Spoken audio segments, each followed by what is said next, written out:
friend, but because there's someone who has really done a lot of good for the community, helping us all out with these translations, and you know, just a frankly lovely person. Now, we do have one Kyurem VMAX, one Palkia prize.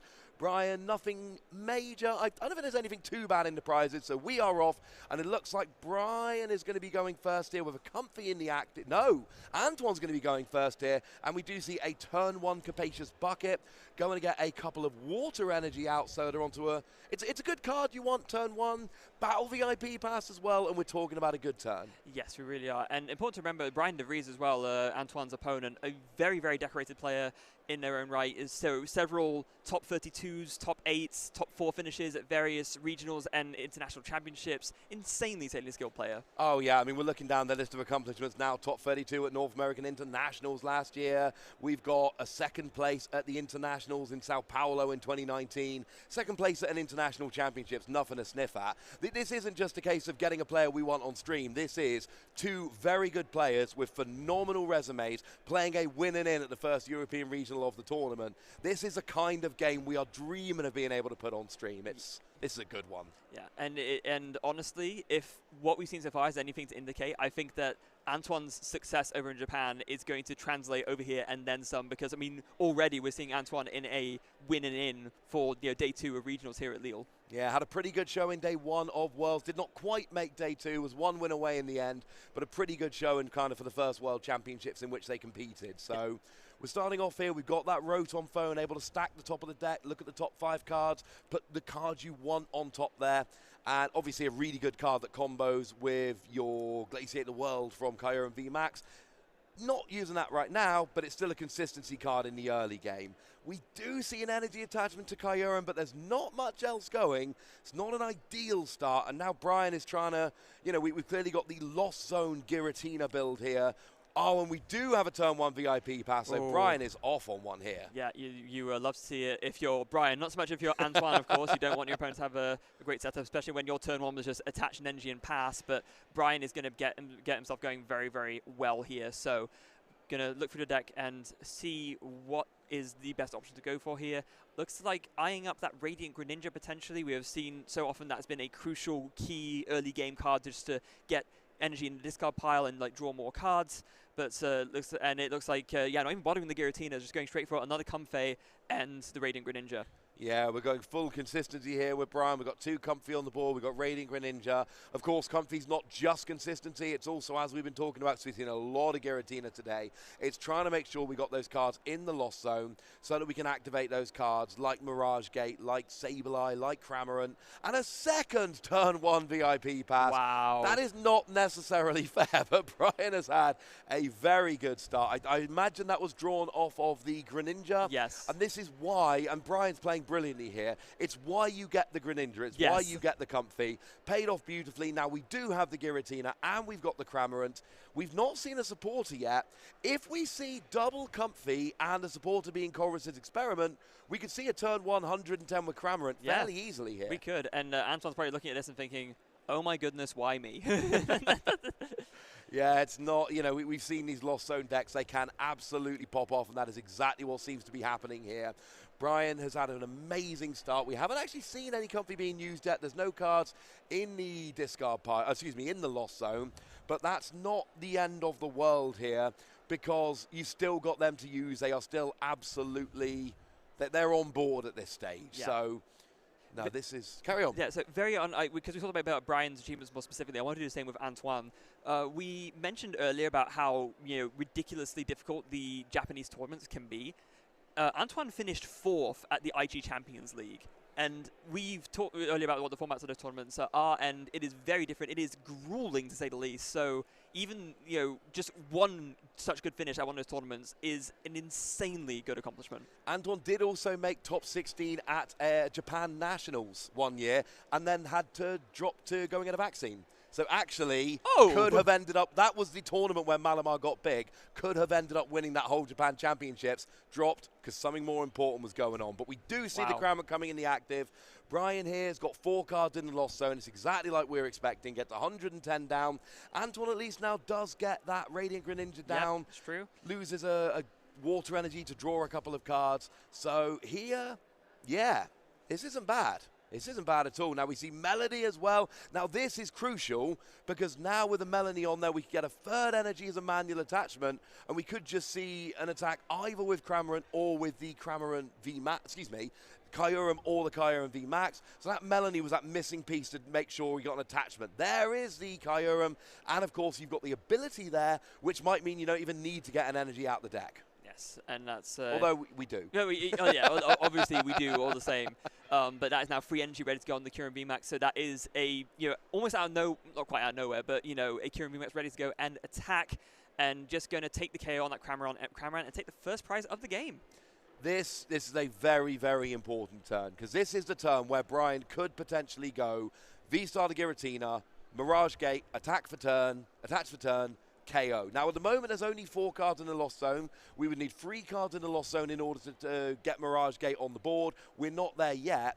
If Bryan is able to pull that off, and it's not the most difficult thing in the world, especially with a Coercive Experiment, doesn't hit the Mirage Gate, but this means a single Comfy, and there's a Comfy in the active, that is going to put Mirage Gate on board. If Bryan can find Mirage Gate, Giratina V-Star, and an energy, we're going to see a KO on the Kyurem VMAX after that setup damage. Oh, and there's the Mirage Gate. There's one in hand already as well, actually. Oh, is there already one in hand? Yes. So you might, so you're actually going to go for the balloon, and if you're Antoine and you see your opponent lost zoning a Mirage Gate, you know they've got one in hand. Yeah, absolutely. Although, actually, in the end, did in fact, lost zone the Mirage Gates and go for the air balloon. So now I imagine that scoop up net's going to get played. Oh, no, actually goes to the Mirage Gate first, straight away. Okay, so going to get those energies out, and yeah, we could see that absolutely devastating, turn 2 Giratina V-Star knockout. Oh, would it be enough for a knockout? Yeah, it would, wouldn't it? Because of the 110 done by Cramorant, that would be a total of 390. There is nothing in the format that can stand up to 390 damage.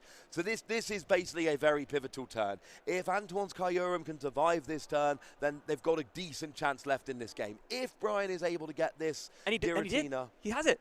That's it. Oh, he's got it. Bryan's got the KO on the Kyurem. And, I mean, it's early in the best of 3, but remember, a tie is no good here. And honestly, at this stage, I think this is the point where you have to consider conceding. Antoine is relying on Pokemon that evolve. Your Palkia V-Star, your Kyurem VMAX. You're down by 3 prizes. You've only got Radiant Greninja in play. There is, because there's so little time having elapsed, there is an argument here to just play to see more of your opponent's deck, to see a few extra cards, because anything that goes in the Lost Zone then becomes public knowledge. So there is an argument here to just play a few more turns of this game just to learn a bit more about your opponent's deck. Yeah, you have to strike the right balance, of course, because we always mention about how one of the top skills of any really good player is time management, and yeah, getting a bit of knowledge can be helpful, but ultimately if you gain that knowledge but you sacrificed 3 minutes of the game and that was the difference between a tie and a loss, you're going to be feeling pretty sorry with yourself. You are, but I think what Antoine's planning here is Roxanne. Now this could be pretty big. Now Roxanne is going to put Bryan down to a 2-card hand while Antoine gets a new hand of 6, obviously activated now that Bryan's taken 3 prizes. Of course, yeah. And this could be enough. Like, as it stands at the moment, that Giratina doesn't have enough energy to attack. There aren't enough cards in the Lost Zone to just manually attach and use the V-Star power. If Bryan draws very badly off a Roxanne to 2, then there is absolutely a possibility here that Antoine has a couple of turns to get back into the game. And I think this is why we didn't see a concession from Antoine, because they're thinking, you know what, I've got a chance here to maybe get a comeback with Roxanne, but I'm fairly sure what we're seeing here is I'm going to try Roxanne, I'll give it a couple of turns, maybe 1 turn. If Bryan draws pretty much anything off this, I think it's time to concede the game. Yeah, but it is worth going for this. I think, and then also does tie into what you were saying about maybe looking to see a little bit more knowledge into Bryan's deck and seeing what he's playing, but at the same time doing it in a way where you actually have a potential for some kind of a comeback. Maybe. Yeah, we've mentioned this before, but it does need to be repeated. A tie, this is like one of the few games in the entire tournament where you can't tie. No, you really, really can't. And a tie here would mean both of these players are out of contention for day 2. It's not like one of these things where one of these players getting into day 2 would mean the other player getting out, well, unless there's a win-loss situation. But, I mean, essentially there's nothing to lose for both of these players. Yeah, one of these players can get in, both of them can't, so... I mean, there are kind of lower-level championship points, so it may well be that a tie guarantees both of them points and a loss means that one of them falls out. So it's not quite that cut and dry. Yeah, I guess you're right. We've seen these are not new players. These are players who have big, impressive accomplishments. They're not trying to get a couple of championship points. They're going for day 2. Now, Bryan, unfortunately, does have an escape rope off of that Roxanne, puts the Comfy active. Now we see a card going into the lost zone, and crucially, that means that Bryan has activated the VSTAR power, however, does not have an energy as it stands. So we're looking, we got a Scoop Up Net and a Galarian Zigzagoon. I mean, all the Scoop Up Net really does is just not much. So it looks like Bryan has whiffed a KO here. Has got more cards in the lost zone, not an entirely wasted turn, but it does look like Bryan's not able to get a KO on this turn. There's no Cramorant on the board. We do see one more Comfy. There is an energy. Oh. But is there a way to get the Comfy out the active? We've already seen a couple of pivoting options having been used by Bryan this turn. So we've got an energy. Do we have a way to pivot and get that Giratina active? We've got Training Court. That can, so, yeah, can use that to get back in energy regardless. And, of course, oh, and we've got the Scoop Up Net in hand. So Bryan is going to take the KO on the Luminion. Oh, it's a boss's orders to take the KO on Kyurem. That's even better. There's a VSTAR power. Goes down to 1 prize remaining. And I think at this stage, unfortunately, yeah, we see the fist bump coming out. Antoine can see. Even though they did try their hardest, but I don't think that's indicative of how the matchup plays out every single time in this particular case. We do see the Oranguru prize for Antoine, which isn't ideal, but double Comfy prize from Bryan. Oh. We saw Bryan had a good start in the last game. That is much, much more difficult to do when you don't have access to your Comfy. And Antoine has a turn 1 VIP pass. Last game, Antoine didn't. Yes. Bryan had 2. That was a little bit unfair. And Bryan's deck last game just worked. And we saw the power of this Giratina deck. It is a very, very good deck. We still haven't really had a definitive answer to whether Giratina is better with Arceus or with Lost Zone, but Bryan's making a pretty good argument for Lost Zone in this matchup. Yeah, very much is. And important to note as well, although Antoine, as you mentioned, does have 1 Oranguru prize, Antoine does play 2. We can see the other one there in their deck right now. So they do still have access to 1, which I think most of the time is like all you really need in for Kyurem. So that's why you play 2, because it's such an important card. Bryan, on the other hand, I think having 2 Comfeys prized hurts a lot more, because you really want free to get that chain of like Scoop Up Nets and escape ropes and switch carts in order to really accelerate your engine. No, I think you've hit the nail on the head with that one. I mean, it's an important card. Play 2 of them in case one's prized. Oh, look, one's prized. That's all right. I play 2 of them.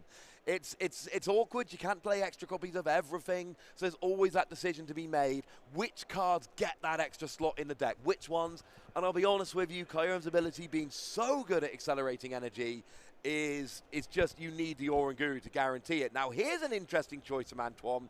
They've gone for Empoleon. They have gone for Empoleon. Now, of course, this is a common tech card that we've seen put into decks recently to try and counter this Comfey engine. The Empoleon's ability makes it so that any of your opponent's Pokemon that don't have a rule box, basic specifically, don't have abilities. So that shuts down Cramorant, that shuts down Comfey, that shuts down Miltank. There's actually a lot of really relevant abilities that Empoleon shuts off. I mean, right now, if Bryan doesn't have access to Comfy to draw, and we know 2 are prize, and then he doesn't even have access to potentially that, the Cramorant, just if you get a few cards in the Lost Zone, that's going to hurt. Unfortunately, Antoine unable to get the Empoleon into the active, so Bryan does have at least 1 turn here. I mean, we could be seeing Antoine next turn just going straight for, you know what, I'm just going to use Palkia's VSTAR power. I'm going to get the energy on Empoleon. This is going to be an Empoleon game until Bryan shows me he can counter it with a Giratina, but maybe that gives Antoine enough time to build up a Kyurem, which then counters the Giratina. And one thing that's awesome about Kyurem, it's one of the few things in the format which is out of range of Giratina unless you play Radiant Hawlucha, and I'm not seeing Radiant Hawlucha. We've already seen Radiant Greninja. Yes, so that is going to be a very tricky obstacle for Bryan to surmount, and that was why in the first game getting that, softening up the Kyurem with the Cramorant was so important, because then it meant you could follow up with the Giratina to get the knockout, but that's not really going to be the case here unless Bryan can get the Cramorant to attack onto the Kyurem again, which is possible, mind. It is possible. It's very difficult. We're seeing the Choruses experiment coming down here. This is awesome because it means you're getting 2 cards in the Lost Zone, and you're getting some cards in your hand, but it means you're not having boss's orders, so trying to... that hand, though, oh, goodness me, that is not great at all. Are you implying that's a bad hand, Freya? I couldn't possibly comment. Yes, I am. That is a terrible hand. No comfy, no access to comfy, and Bryan had to use Luminion to go and get Chorus's experiment in the first place. I mean, look, Antoine did not have the rub of the green in the first game. It did not go their way. Game 2 looks different. Yes. And if I'm Antoine and I'm looking at what's going on with Bryan, I am thinking I've just become a huge fan of penguins. I'd be inclined to agree with that, yes. Because then it means, like, you know, oh, Bryan finally gets his comfy. Oh, they don't work. Yeah. Hey, I've got another Chorus's experiment. I can attack with Kyurem. Oh, it doesn't work.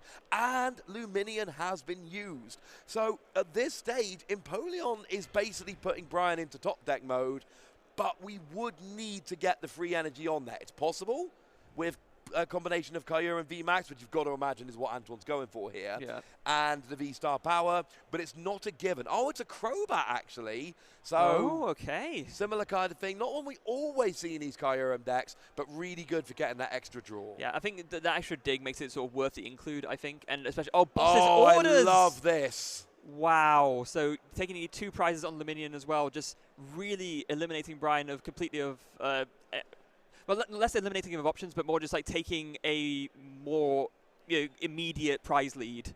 I love taking the immediate prize lead. It is always fun taking an immediate prize lead, and it means you don't have to go through that awkward situation where you're desperately trying to get the energy onto the Empoleon. It is, I'm just double checking here that I'm not misremembering this.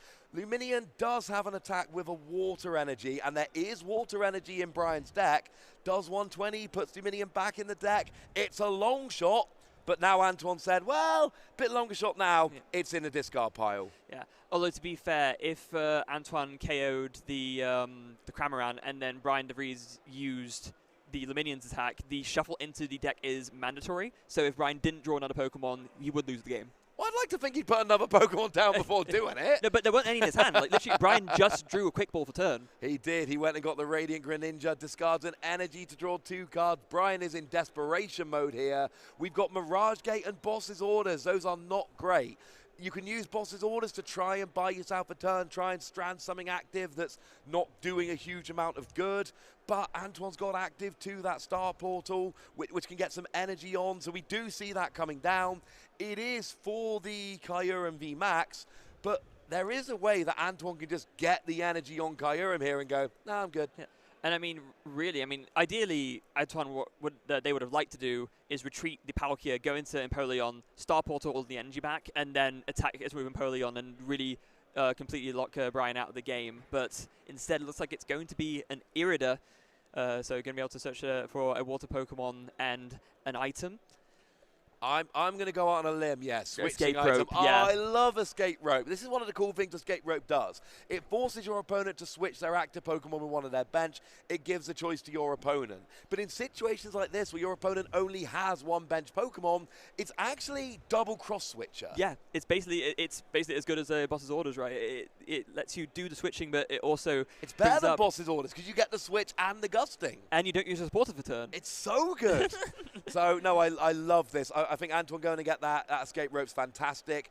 And of course, that Cramorant, oh no, it can do 110 damage. That's not that relevant at this point in the game. No. That Greninja can discard an energy and draw 2 cards, so Bryan has 3 top decks rather than 1. That is very relevant. Yeah, the Greninja is by far the more important thing to hit here, and Antoine recognizing that in picking that escape rope and has everything to KO it already pretty much in hand.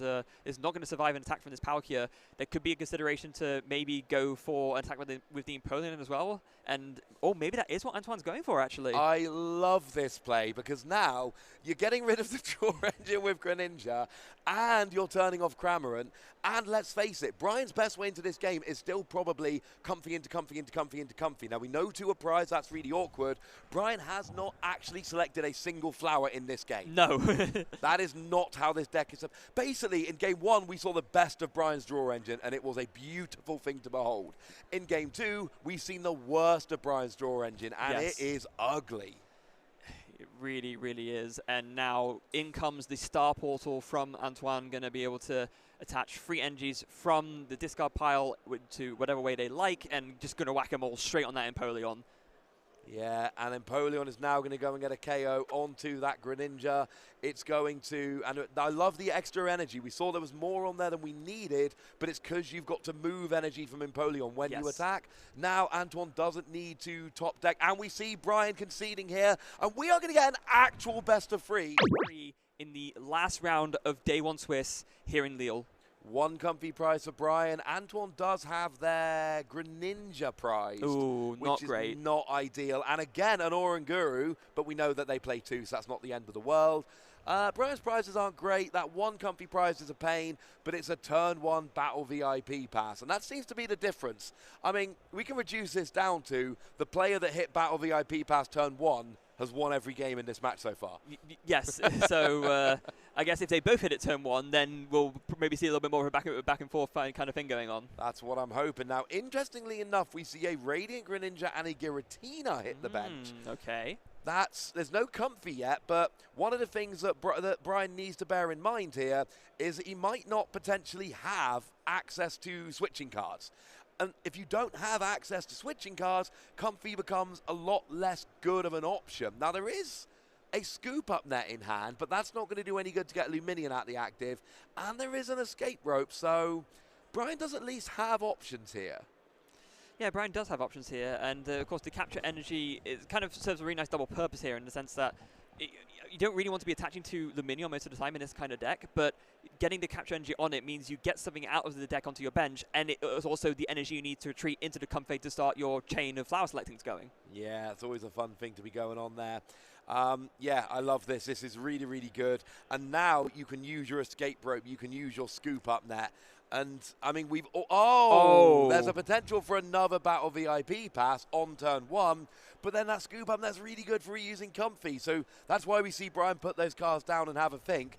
Honestly, this is one of those situations where Bryan's turning to the judge and being like, come on, just this one's going to have them both.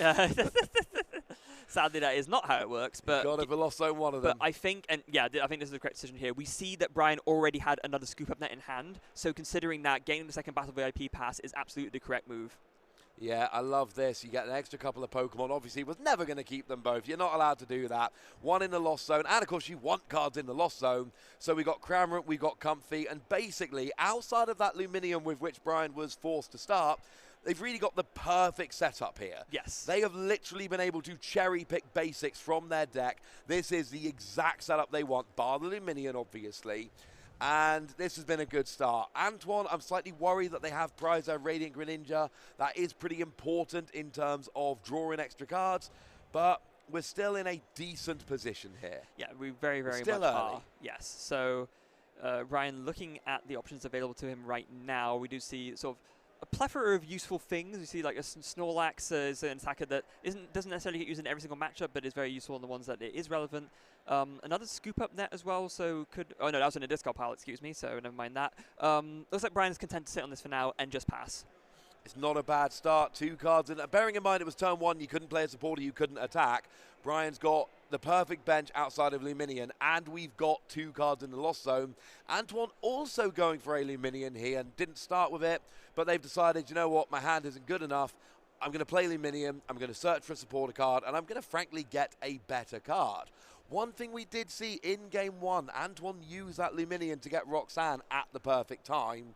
It's always disappointing when you're forced to use Luminion early game. What you really want to do is use it when you want to cherry pick that perfect supporter. Yes, and Luminion, it's funny because, you know, it feels like for like the longest time it was a card that kind of really didn't see much play. You know, when you think back to when Tapu Lele GX first came out, that card was, you know, insanely well hyped. You know, it was still playing basically every single deck. But Luminion, when it first came out, sure, people were aware, oh, this is a good ability, but it seems to have taken a while for people to have really picked up on it. I'm not sure if you've noticed the same thing. Oh, I have. I was actually talking to Benji earlier about this exact topic. It feels like Luminion in the past kind of few weeks has been sneaking its way into more and more deck lists, and it's kind of like one of the things that confuses me endlessly. How did it take so long for people to start playing Drizzile? Because we had Drizzile in Sword and Shield base, we had Scoop Up Net in Rebel Clash the second set, and it took like a year for people to start playing that engine. I will never not be confused by that. It took way too long. Yeah, I think it's one of those things where when a new engine comes out, people are kind of maybe, unless it's absurdly broken on the face of it, people are kind of a little bit suspicious of it, right? And they kind of want to stick to what they already know to some extent because they have more experience with it. And I think that's kind of where it comes in. Because then later on, maybe some people take a bit more of a risk and they try something, or maybe the format changes a bit. Suddenly, you know, things that weren't good become good, and that's kind of how sometimes these cards get picked up later than you'd expect them to be. Absolutely, that might well be it. Well, we do see a Capacious Bucket. I think we saw an Irida for an Empoleon and a Capacious Bucket. So now we've got that Empoleon, we've got those 2 energy as well. And Antoine seems to be thinking, like we saw at the tail end of game 2, hey, maybe Empoleon here. If Bryan gets a really fast start, Empoleon just really becomes a liability. It becomes Giratina fodder. Yes. But if Bryan doesn't have an amazing start, then Empoleon's like, ha, Comfy's broken. Cramoran's broken. And now Giratina is not, because it has a, Greninja's not, it has a rule box, but it's still turning off important cards here. Yeah. And I assume you mean broken in the it literally doesn't work sense. Not oh, yeah. The, I mean, a very literal hat, that doesn't work anymore. Wouldn't you like to have those abilities? But we do have an escape rope from Bryan, and Antoine does not have double Empoleon. Nope. This is why some people have started playing 2 or 3 Empoleon in their list to guard specifically against escape rope. Now Bryan plays that escape rope. It means Antoine has to put a non-Empoleon active, and that means Bryan is going to get all of those wonderful abilities back. It was a nice try from Antoine, but unfortunately it has been scuppered by escape rope. Yeah. An unfortunate turn of events for Antoine, as Bryan did in fact have the out, and actually off that flower selecting finds a Chorus's Experiment as well, firing on all cylinders, getting all of these cards into the lost zone and making his way closer and closer and closer to getting to that magical number 7 to be able to start using Mirage Gate. Yeah, and that is the point where the game becomes infinitely harder for Antoine. I did just take a look. There is only actually 1 Empoleon in Antoine's list, so double Empoleon was never an option. Bryan here is up to 5 cards in the lost zone, and I mean, this is starting to get, and we see Chorus's Experiment as well. That's just been played, obviously. We've got Giratina coming down as the VSTAR. We're going to have an energy, presume. No, it's going to go on to Comfy to allow a retreat, so we can select a few more flowers with some few more Comfys, and this is starting to become very interesting. But it's just, what can they actually do here? Like, what is Bryan setting up for? Is he just content to go, you know what, let's wait for the Giratina? Are we going to see some pokes with Cramorant first? It's a very interesting question. There is a Cramorant on the field, so maybe this is a turn to just poke with Cramorant. Yeah, I mean, it's what it's there for, right? In the early turns where you can't quite get to that, number that you need to make use of stuff like Mirage Gate. Oh, never mind, though. Lost Vacuum comes down. That gets 2 more cards into the Lost Zone. Now we see a Mirage Gate getting 2 cards onto Giratina, and assuming there is a 3rd energy in hand, and you've got to think there is, or Bryan would not have put the Giratina active. Of course. We're going to see a KO, and this game, or indeed a 2nd Mirage Gate. That will do it too. Yeah, this game just got an awful lot harder for Antoine. Bryan is going to take the first 2 prizes. The good news is that, there is a way for Antoine to respond here, but now you're relying on hitting with Kyurem's ability and getting a Melanie, and that's how you get the return attack. Yeah. It's a lot to ask. It is, and that's the reason why losing the Palkia hurts so much, because, yeah, in this instance, the Palkia would be what would enable an easier comeback attack, but that option is now taken off the board. So, yeah, Antoine's going to have a much harder time, like you said, needing a lot more pieces to assemble to be able to KO this Giratina VSTAR back. I mean, is there an argument that Antoine could have put the Luminion active, maybe sacrifice that to keep Kyurem for the VSTAR power? Yeah, potentially. I mean, maybe they know something that we don't, and maybe that Luminion it was more important for them to keep it somehow, but in this instance, you've got to be thinking, yeah, there might be a slight twinge of regret. And there's no right choice. We saw the escape rope come down. It wasn't a quick decision. Neither of us were going, oh, this is the one you put active. No, of course. It was I don't want to give up. No, the one I want you attacking is in the active. That's why it's in the active. Oh, Antoine went for the blind glaciated world and discarded another Kyurem VMAX. Oh, that is not what you want to do. Yeah, that glaciated world going in blind, just discarding the top card of your deck. If it's not an energy, you are just discarding the top card of your deck. And that's a pass after that as well. And I think we are getting to the stage. I think Bryan is really taking control here. We've got a Giratina that is 1 energy or 1 card in the Lost Zone away from getting a KO on this Luminion. Going up 4 prizes to 0. And Antoine's board is not looking good here. Yeah, this is looking a lot more closer to game 1 than it is game 2. That's safe to say. Bryan is not, not holding back at all.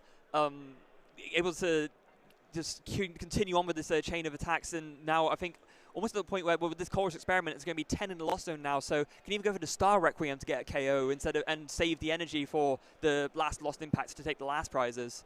Yeah, that's what I said. You need one energy or a card in the Lost Zone. Yeah. Now we got the cards in the Lost Zone.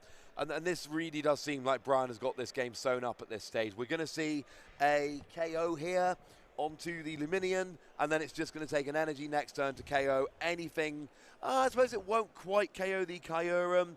And maybe, maybe Antoine's got a route back here. Maybe the route back is an aggressive Kyurem combined with a Roxanne. Yeah. Maybe that can put them back into the game, but that's kind of the point in the game we're at. Yes, it is. It has to be kind of like it again when we got to this point in game 1. Roxanne and then Prey, essentially, because, yeah, that puts Bryan just 2 prizes away from locking a spot into day 2. Antoine does not have much to work with. I mean, barely did anything last turn apart from, the failed blind glaciated world. And are they just about to try and go for it again? They have to. They have no choice. It's a Palkia, Palkia, and that's probably game. With a Melanie and a Glaciate and an energy for the turn, there was a chance to get it working. Oh, actually, Melanie would still do it, but if they had a Melanie, they would have played the Melanie last of course, turn. no, just a pass. And I think Bryan has the boss's orders in hand and the energy. That will do it. Bryan takes game 3 and takes the series and locks his spot into day 2 of Lille Regionals. Congratulations to Bryan de Vries for getting that day 2.